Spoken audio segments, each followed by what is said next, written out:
बजा चुके हैं। मैं सभी खिलाड़ियों की ओर से आपका तहे दिल से आभार व्यक्त करता हूँ।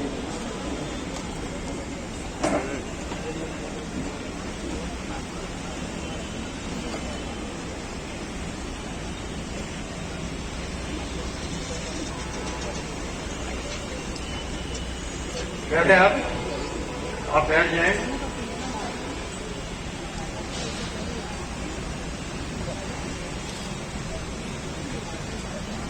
मैं बहुत कम समय लूंगा तो आप और आपके बीच में जो गैप है मैं बहुत कम करूँगा, लेकिन पहला हमारा वक्त हमारे बीच में हमारे गेस्ट आ चुके हैं।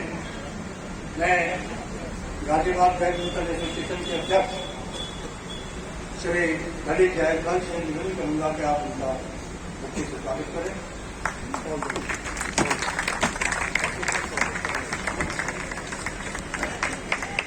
Yes, sir. Yes, sir. Okay. Thank you.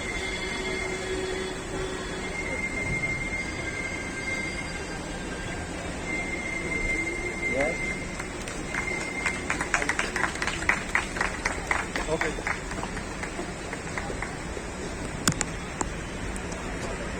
Thank you.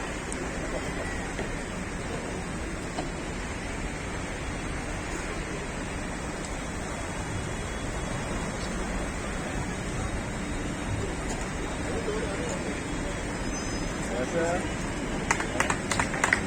Yes, ma'am. Okay.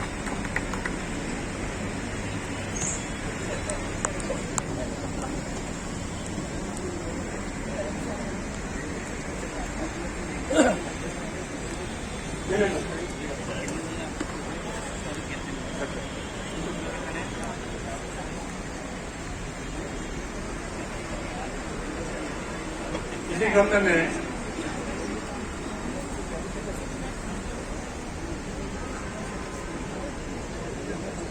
Deputy sports officer से निवेदन करूंगा कि मुक्ता देकर आपका स्वागत करें।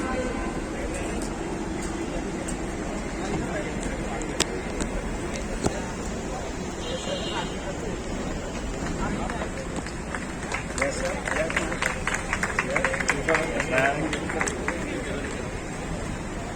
इसी क्रम में अमित शर्मा एक इंटरनेशनल खिलाड़ी के रूप में आप सम्मान कर रहे हैं और ये भी खुशी की बात है आपकी मिनिस्ट्री के अंदर आते हैं। Yes, भैया.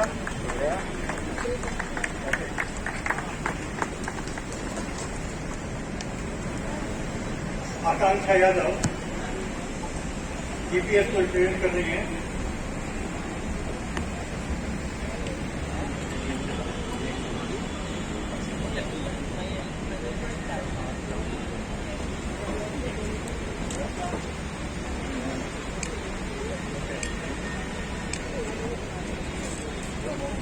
हमारे बीच में ललित जायसवाल जी, जिनकी देखरेख में सब कुछ संपन्न हुआ है। मैं चाहूंगा राहुल शर्मा आप जायसवाल जी का स्वागत करें।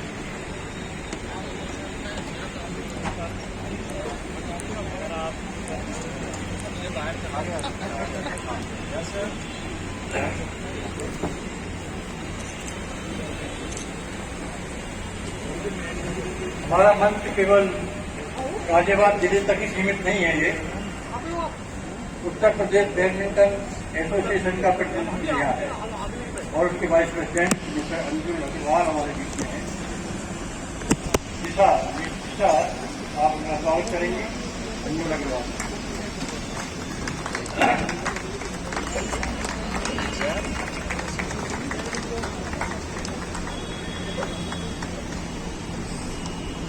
एसोसिएशन के ट्रेजरर श्री सतीश शर्मा, मिस्टर गिरीश चौहान आप अपना स्वागत कर रहे हैं। नहीं, आपका स्वागत हो रहा था। अरे Yes, sir. Yeah. Okay. Vice president Ghaziabad association के श्री कुसुम भावरी जी हमारे बीच में हैं। प्रमोद, मिस्टर प्रमोद।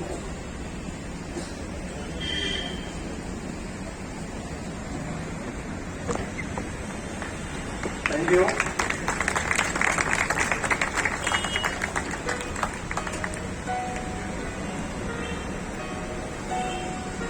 मैंने ये कहा था यहाँ नहीं खड़ा होगा, ये मेरा निवेदन है आपसे, यहाँ कोई नहीं।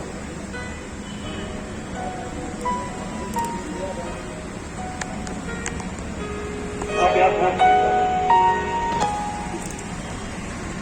पीछे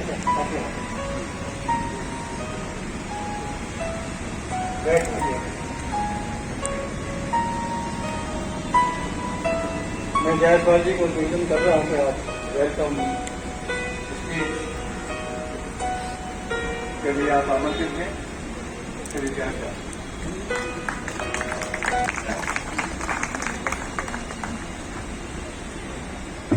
नरेंद्र शर्मा जी ने सबका स्वागत करा दिया और पूरे टूर्नामेंट से घड़ता घड़ता नरेंद्र शर्मा जी हैं, तो उनके लिए एक बार जोरदार तालियां होना चाहिए। और मैं आदरणीय संतोष यादव जी को अनुरोध करता हूं कि सम्मान स्वरूप उनको एक पुरस्कार प्रदान करें।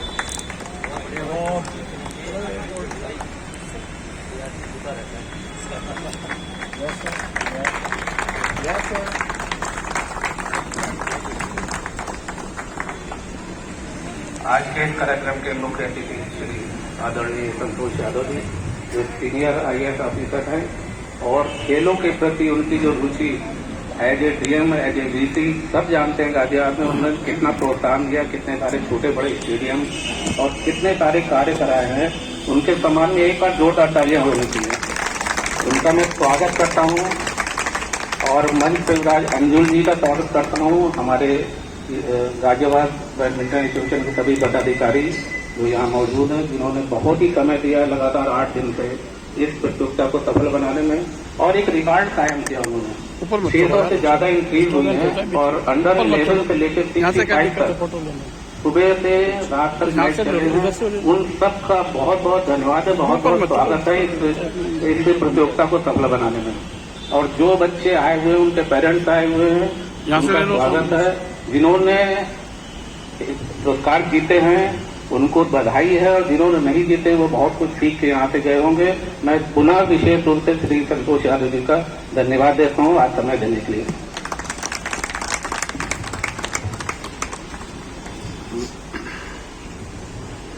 Thank you sir.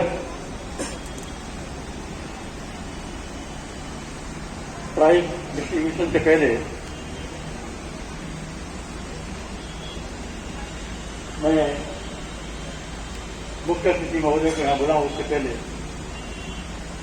बहुत पूरा सहयोग किया है जिस पर्सनैलिटी ने इस आयोजन को सफल बनाने में अपने प्रांगण में यहाँ सुविधा प्रदान की है। पूनम बिश्नोई जी को मैं आमंत्रित कर रहा हूँ कि वो अपने स्वागत में कुछ अपने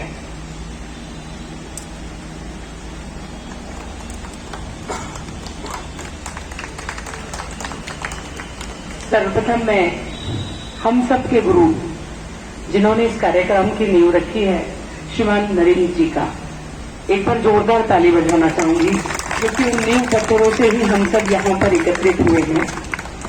आज के इस कार्यक्रम के मुख्य अतिथि महोदय जो कि हम सबको एक ऐसी प्रेरणा देकर गए हैं, मैं सर से वास्तव में मिलना चाहती थी। आज सौभाग्य का विषय है, आज आप हमारे मुख्य अतिथि के रूप में भारत सरकार का प्रतिनिधित्व यहाँ कर रहे हैं और हमारे खिलाड़ी परिवार से आप हैं। आपका हम यहाँ पर सर सभी इस खेल विभाग की ओर से और इन नन्हे मुन्ने खिलाड़ियों की ओर से सबकी ओर से आपका यहाँ पर हार्दिक अभिनंदन और स्वागत करते हैं। और आपके लिए बस सर मैं यही कहना चाहती हूँ, कोई चलता है पद चिन्हों पर, कोई पद चिन्ह बनाता है। कोई चलता है पद चिन्हों पर, कोई पद चिन्ह बनाता है। बस वही वीर शूरमा वीर पुरुष दुनिया में पूजा जाता है। आपका जो कार्य है सर, वो वास्तव में हम सबके लिए प्रेरणादायक है। आप जिस भी विभाग को संभालते हैं उसमें एक ऐसा नींव का पत्थर स्थापित होते हैं और हम सबको ऐसी प्रेरणा देते हैं। सर ये 24 से हम पहला कार्यक्रम इस प्रांगण में मेरे सामने हुआ था 24 जुलाई को सर। 19 जुलाई को मैंने ज्वाइन किया था और यहाँ पर इस बीच में गुरु जी का बड़ा आशीर्वाद कर रहा है। 14 खेलों का आयोजन पिछले खेल दिवस पे हुआ सर, जिसमें लगभग 5000 बच्चों ने प्रतिभाग किया। इस बार खेल दिवस में भी लगभग 7 इवेंट सर यहाँ हुए हैं, जिसमें हमारा महिला हॉकी, बालक वर्ग में अंडर 14 हॉकी, गिल्ली डंडा जो मेरा परंपरागत खेल है उसका भी सर हमने आयोजन कराया। उसमें लगभग 90 बच्चों ने सर प्रतिभाग किया। लेमन रेस सर हम लोगों ने कराया और इसमें सर हमने जो प्रेरणा ली थी वो सर से ही ली है कि अंडर 11, अंडर 16, 20, 40 टिल 90 तक सर प्रतिभागी उसमें लेमन रेस में रहे। और इसी के साथ में सर जो हमारे बच्चे हैं उनका रुझान हमने जो देखा है उसकी वजह से हमने अभी सर एक ओपन टूर्नामेंट हम सर कबड्डी में भी करने जा रहे हैं। लास्ट टाइम सर 36 टीमें कबड्डी में थी। मतलब यहाँ पोटेंशियल सर बहुत है, गाजियाबाद में बहुत पोटेंशियल है सर। और मैं इस खुले मंच से अपने खिलाड़ी परिवार की ओर से आपकी सर इस खेल परिवार को और मदद में चाहती हूँ।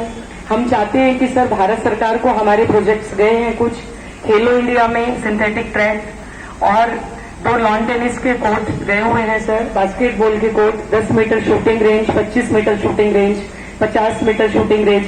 तो मैं समझती हूँ आप सभी सर से कुछ कहना चाहते हैं क्या? हाथ ऊपर करके एक बार जोरदार ताली बजा देंगे तो एचआरडी से सर मुझे लगता है आज इस मंच से इससे बड़ी सौगात और कुछ नहीं होगी सर मेरे खिलाड़ियों के लिए। अगर ये बन जाएगा तो sir we all are very much thankful to you in advance sir, and I will be thankful to the Narendra sir specially to meet us कि आपके जैसे डिग्निटी से हमें मिलाया गया। और सर बस मैं यही कहना चाहूंगी, खेल परिवार में खिलाड़ियों में बड़ा दम है। +60 में मतलब आप सोचिए सर, वो लोग जो 60+ हैं वो 40 में खेल रहे हैं, वो +45 में खेल रहे हैं। तो खिलाड़ी भाव से इतना है सर। और इस बार सर हमारे सीटीओ सर का भी सिलेक्शन है, तो प्रशासनिक रूप से आपको हम ये भी बताना चाहते हैं नेशनल में सिलेक्शन है लॉन टेनिस में सर। जी सर, हमारी प्रसार अधिकारी है सभा, उनका सर नेशनल में सिलेक्शन है। हमारे यहाँ से अजय जी हैं, डॉक्टर हैं, उनका भी जो हमारा सिविल सर्विसेज होता है सर। और सर स्वयं मेरा भी सिलेक्शन है नेशनल के लिए। तो ये सब सर खेल का ही एक जुनून है जो हम सब आप सबसे प्रेरणा लेते हैं। जो सामने बैठे हैं आपकी वजह से हम कुछ नहीं है और हमारी वजह से आप सब कुछ है। आपका जो आशीर्वाद और प्रेम हम सबको मिलता है, जो माता पिता सर बच्चों को यहाँ भेजते हैं, उन सब की वजह से ही हम सब इस खेल जगत को चला पाते हैं। क्योंकि गुरु शिष्य के बिना कुछ नहीं है और शिष्य गुरु के बिना कुछ नहीं है। तो उन सभी गुरुओं को भी मैं हृदय से धन्यवाद करती हूँ। और सर का एक बार फिर से बस यही कहूंगी, जिस शिद्दत से सर लगे हैं, तन समर्पित, मन समर्पित और यह जीवन समर्पित, चाहता हूँ मातृभूमि तुझे अभी कुछ और भी दूं, तुझे अभी कुछ और भी दूं।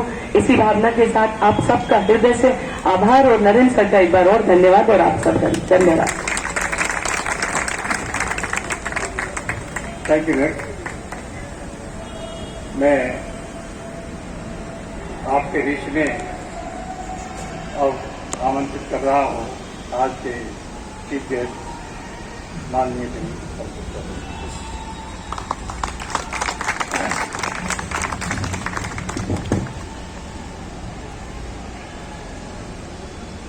बहुत जुझारू ललित जायसवाल जी। मैं तो खुद अपने आप को जुझारू समझता था, लेकिन मैं आपको देखता हूँ 24 घंटे को 48 घंटे बनाए रहते हैं, हर जगह हर कार्यक्रम में मौजूद, हर एक्टिविटी में बहुत जुझारू। और 2003 में नरेंद्र शर्मा जी को मैंने देखा था और 2023 आने वाला है, जैसा देखा था वैसा ही देख रहा हूँ इनको। पूजा विश्नोई मैडम, जब से आप यहाँ आई हैं आपकी क्रियाकलाप मैं सुन रहा हूँ, आपकी एक्टिविज्म को भी देख रहा हूँ, क्योंकि स्पोर्ट से जुड़ा हुआ हूँ तो सब की खबर रखता हूँ। बहुत गाजियाबाद शहर का बहुत सौभाग्य है कि आप जैसा जुझारू डिप्टी स्पोर्ट कमिश्नर मिला है। युवा अंकुल जी, अरविंद, पूरी टीम, उपस्थित गुरुजनों, गार्जियन, प्यारे बच्चों,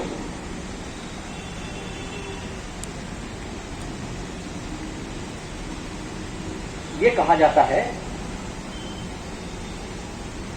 कि अपने मन को स्थिर करो। ये कहा जाता है मेडिटेट करो।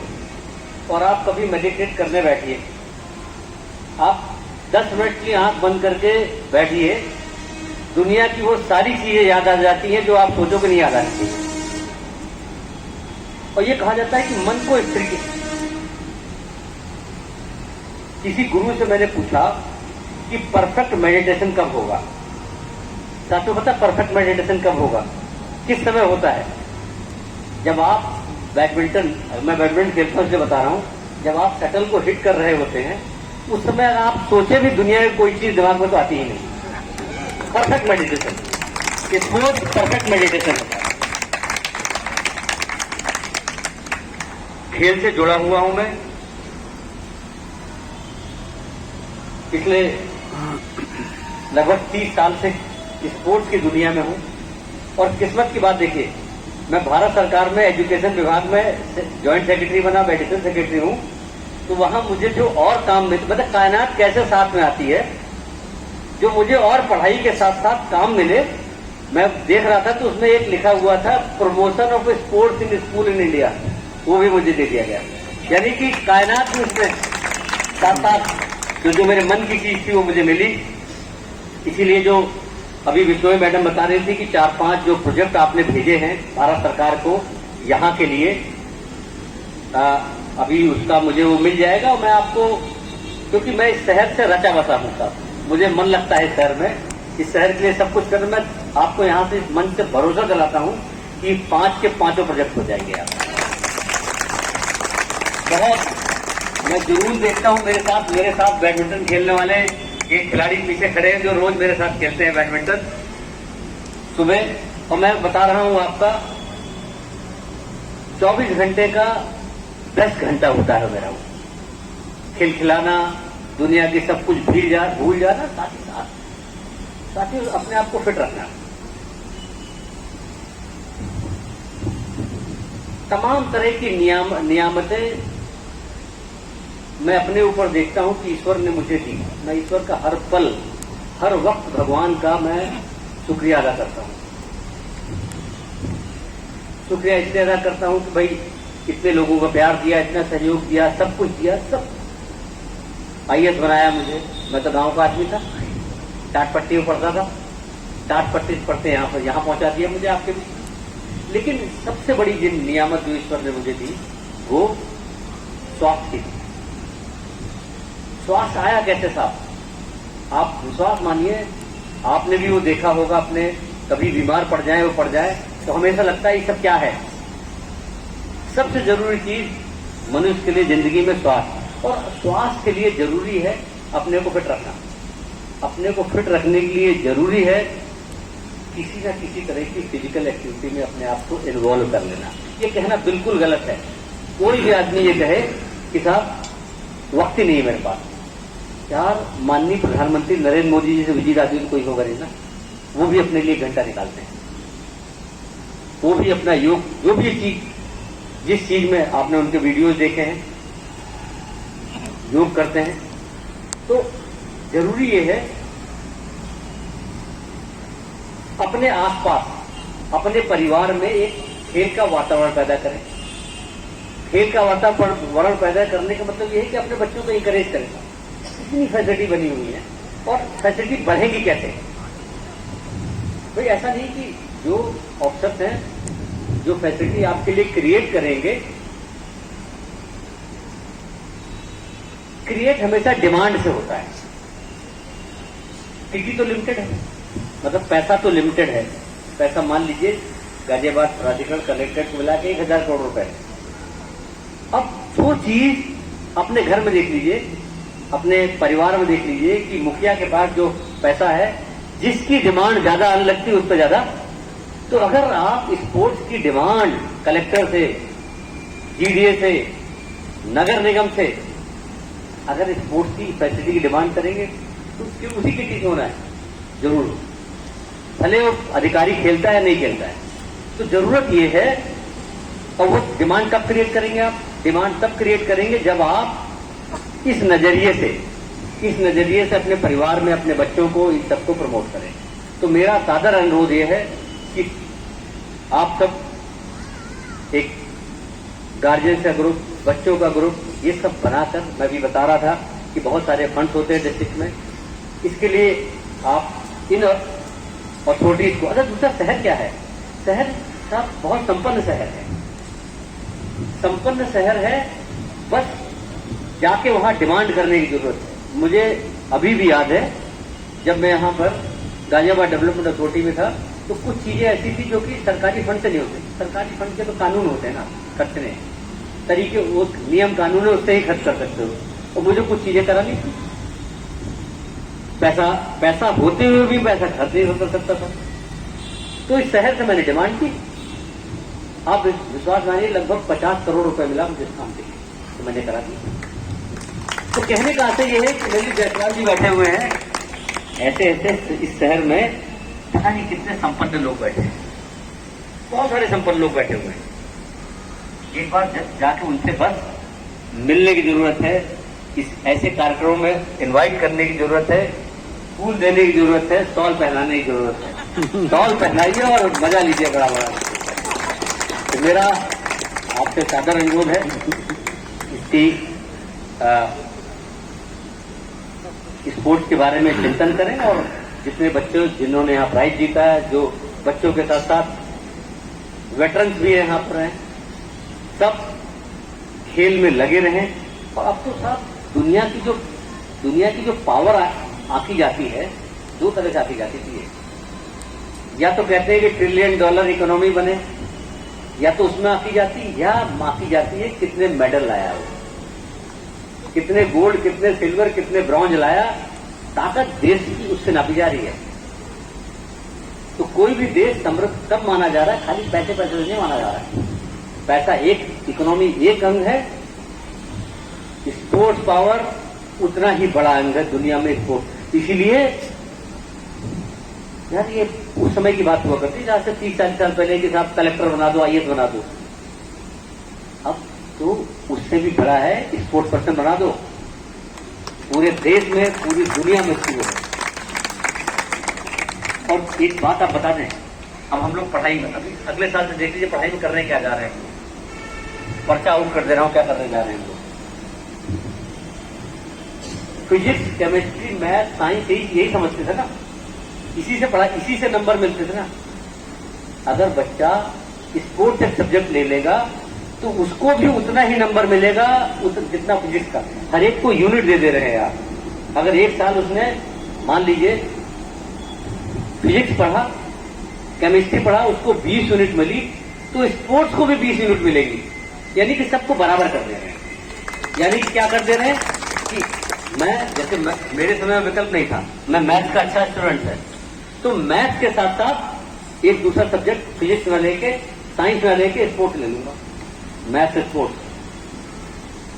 और सारे जो आप कहेंगे फिर इंजीनियरिंग कैसे होगी, डॉक्टर कैसे बनेगा, इंजीनियरिंग डॉक्टर की आप कहते हैं कि बायोलॉजी की जरूरत होगी, ऐसी कैसी जरूरत नहीं होगी। वो तो क्या होगा कि जो आपका एक सब्जेक्ट है ना, इसी ग्रेड से मैंने मान लीजिए एक ले लिया मैंने कॉमर्स और दूसरा सब्जेक्ट ले लिया स्पोर्ट्स, तो कॉमर्स और स्पोर्ट्स को मिला के दोनों का एक वेटेज होगा। उस वेटेज से उसी नंबर पे उसका मान उतना ही होगा जितना फिजिक्स केमिस्ट्री का। अब मुझे इंजीनियरिंग एग्जाम देना है, इंजीनियरिंग एग्जाम तो कॉमन एग्जाम होगा जिसमें वो स्पोर्ट्स वाला भी इंजीनियरिंग एग्जाम देगा। ये तो क्या होगा कि जब एक बार आप पास हो गए, घुस गए, एंट्रेंस पास कर लिया, तो उस 4 साल में चाहे यार स्पोर्ट्स पढ़ा ले, चाहे मैं तो सिविल इंजीनियर हूं ना, सिविल इंजीनियर हूं, IAS गिरी कर रहा हूं, तो कैसे कर रहा हूं यार, क्योंकि भाई मुझे ट्रेनिंग दे दी गई ना। तो क्या होगा, 4 साल उसको आपको ट्रेनिंग दे दी जाएगी, उसकी कर लेंगे आप। तो अब ये सब सारी चीजें सब्जेक्ट के बंधन ही खत्म कर, अगली साल जो स्पोर्ट्स पॉलिसी, जो एजुकेशन पॉलिसी बनाई है हमने, जिसको रोल आउट करने जा रहे हैं, आप देख लीजिए सर, जो मर्जी आए तो सब्जेक्ट हो रहा, जो मतलब भाई मेरे बच्चे का मन म्यूजिक में लगता है, गिटार बजाता है बहुत अच्छा, गिटार सब्जेक्ट होगा, गिटार सब्जेक्ट हो, गिटार से ग्रेजुएशन करेगा, गिटार से 12th करेगा। भाई अगर मेरा मन उसमें लगता है यार। तो मुझे फिजिक्स केमिस्ट्री मैथ केमिस्ट्री में क्यों मान रहे हो यार? जिंदगी में फिजिक्स केमिस्ट्री मैथ की जरूरत कहाँ कितनी पड़ रही है? कितने सारे लोग फिजिक्स केमिस्ट्री मैथ सब पढ़ चले आ रहे, लाइफ में जब आते हैं कहाँ जरूरत पड़ती है उसकी?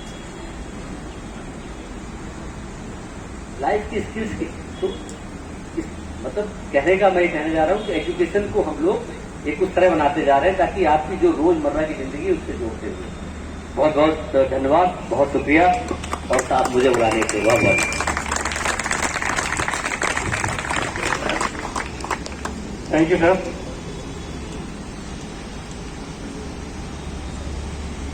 मैं अब जिस इंतजार में हमारे खिलाड़ी हैं उस कार्यक्रम की तरफ मूव कर रहा हूं।